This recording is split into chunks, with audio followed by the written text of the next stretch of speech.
Our layout already has over 500 trees. About 20 to 25 of them we bought pre-made. I have another 24 pre-made, but most of them we made ourselves.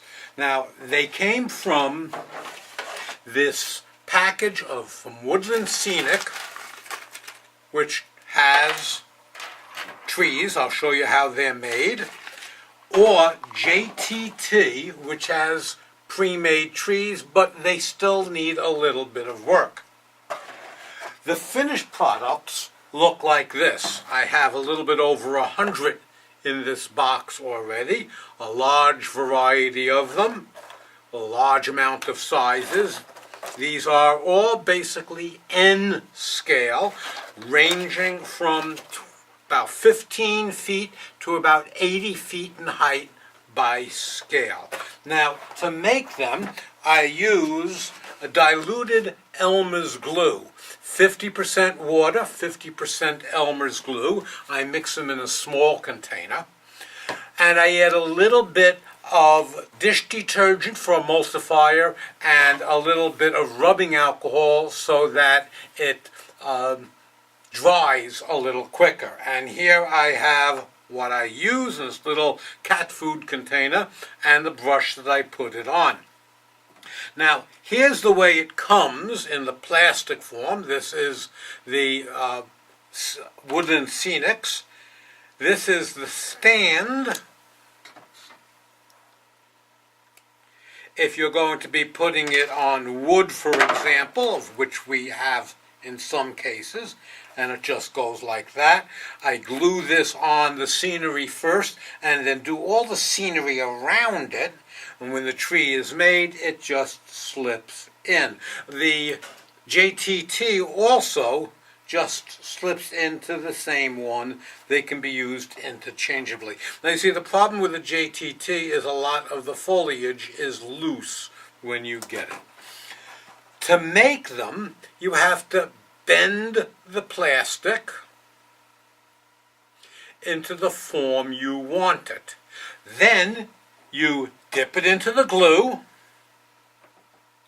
and then dip it into I use Woodland Scenic again, their coarse turf. Comes in a variety of colors. I'm mixing some more now. That was dark green. This is yellow grass, which would represent dried leaves. I don't use too much of this.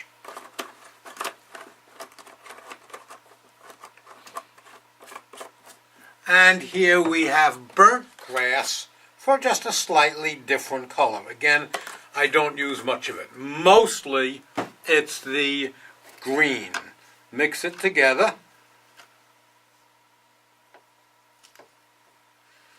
And you have the basis for it. And it's very simple. Dip it in here. Dip it in here. And there you have part of what you want. Now, it's not quite as simple as that. I put it on a piece of styrofoam with holes in them, and then I drip glue onto them, wasting quite a bit. That's why I buy it in gallon containers.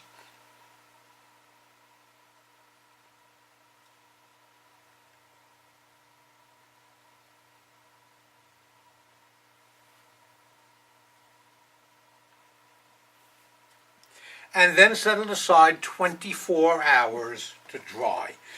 Here I have a bunch that I made yesterday. In some cases, there is a lot of space. So before I dip it in the glue, I take some cotton and put cotton in the empty spaces.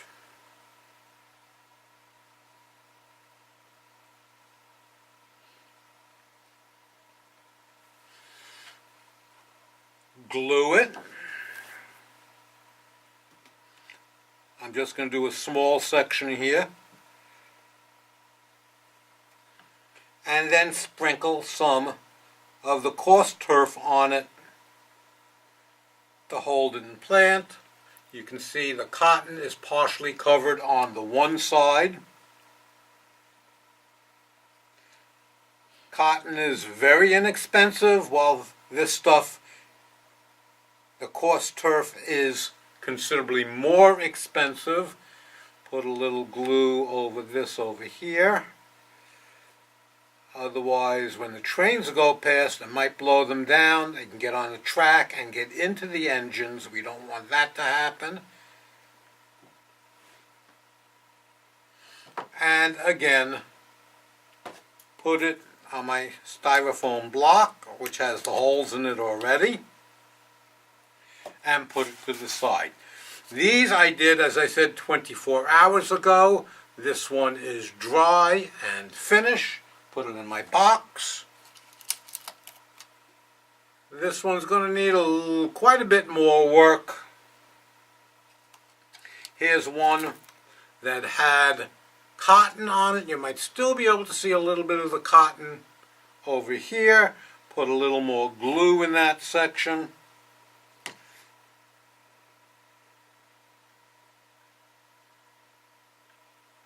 Sometimes it takes 2 weeks to make one of these, a little bit at a time. I usually make about 30 at a time, once or twice a month.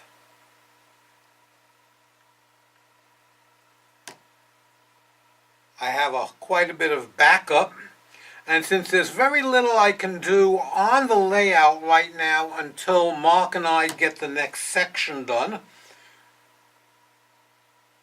I'm basically just making trees and put that to the side.